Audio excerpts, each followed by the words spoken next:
যদিও প্রেসিডেন্ট নির্বাচিত হওয়ার পরপরই ট্রাম্প বলেছেন ইন্দো প্রশান্ত মহাসাগরীয় অঞ্চলে যেন শান্তি বজায় থাকে সেই চেষ্টা তিনি করবেন। এরপরও যুক্তরাষ্ট্রের সব মিত্র দেশের মধ্যে এবার দক্ষিণ কোরিয়ার চিন্তাটা একটু বেশি, কারণ উত্তর কোরিয়ার নেতা কিম জং উনের সঙ্গে ট্রাম্পের সখ্যতা। যদিও বিভিন্ন সংবাদ মাধ্যম বলছে ক্ষমতা নেয়ার আগেই কোরীয় উপদ্বীপের অস্থিতিশীলতা কমাতে ট্রাম্পের দলের সদস্যরা উত্তর কোরিয়ার সঙ্গে কূটনীতিক আলোচনা চালাচ্ছে। সংবাদ মাধ্যম ইউরাশিয়ান টাইমসের প্রতিবেদন দিচ্ছে আরও চাঞ্চল্যকর তথ্য। যুক্তরাষ্ট্রের প্রেসিডেন্ট থাকা অবস্থায় 2017 থেকে 2021 সালের মধ্যে কিমের সঙ্গে 3টি বৈঠক হয় ট্রাম্পের, একটি সিঙ্গাপুরে, একটি ভিয়েতনামের হানয়তে, আরেকটি 2 কোরিয়ার সীমান্তে। যুক্তরাষ্ট্রের প্রথম প্রেসিডেন্ট হিসেবে উত্তর কোরিয়ায় পা রেখেছিলেন ট্রাম্প। যদিও তাদের আলোচনা ফলপ্রসূ ছিল না, কিমকে তিনি রাজি করাতে পারেননি পরমাণু অস্ত্র কার্যক্রম থেকে বিরত থাকতে, তবে প্রস্তুতি নিয়েছিলেন সাম্রাজ্যবাদী এই দেশ থেকে অনেক নিষেধাজ্ঞা তুলে নেয়া। এই জায়গাটাতেই ভয় পাচ্ছে দক্ষিণ কোরিয়া। দেশের কূটনীতিকরা বলছেন এই সময় সিওলকে মুখোমুখি করা হতে পারে কৌশলগত কিছু সিদ্ধান্তের। উত্তর কোরিয়ার সঙ্গে সুসম্পর্ক বজায় রাখতে গিয়ে তাদের পরমাণু শক্তিধর রাষ্ট্র হিসেবে স্বীকৃতিও দিয়ে দিতে পারেন ট্রাম্প। দক্ষিণ কোরিয়ার জাতীয় গোয়েন্দা সূত্র বলছে এই ঘটনা ঘটলে ট্রমায় চলে যাবে সিওল।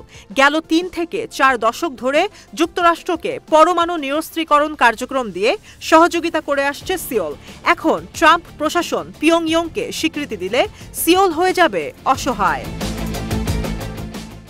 এই অবস্থায় নিজের দেশেই পরমাণু অস্ত্র আনতে চাইবে দক্ষিণ কোরিয়ার মানুষ।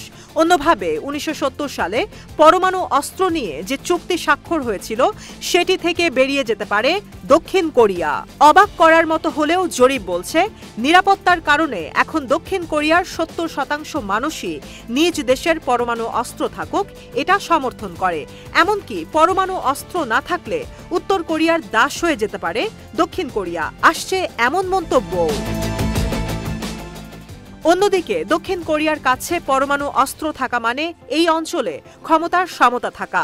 যে কোনো যুদ্ধ লাগার আগেই পরমাণু অস্ত্র নিয়ে মাঝামাঝি পর্যায়ে থাকতে পারবে সিওল। সাবেক প্রেসিডেন্ট পার্ক চুং-লিং এর সময়কাল থেকে এখন পর্যন্ত দক্ষিণ কোরিয়ার পরমাণু সক্ষমতা নিয়ে কেউ প্রশ্ন তোলেনি। সে সময় 1969 সালে গুয়াম ডক্ট্রিনের মধ্য দিয়ে এই অঞ্চলে সামরিক উপস্থিতি কমিয়ে দিয়েছিল যুক্তরাষ্ট্রের নিক্সন প্রশাসন।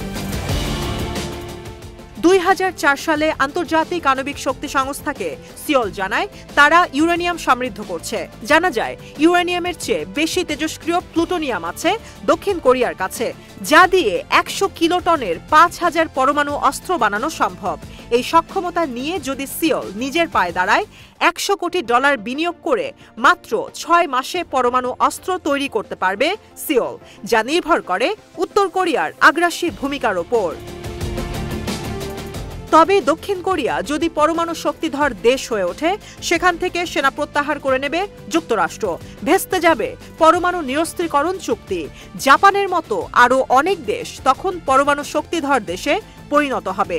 পরমাণু শক্তিধর দেশের সংখ্যা নিয়ন্ত্রণে রাখতে যুক্তরাষ্ট্রের সব চেষ্টাই ব্যর্থ হবে। এখন ট্রাম্প আর কিমের বন্ধুত্বের দড়িতে ঝুলছে দক্ষিণ কোরিয়ার ভবিষ্যৎ।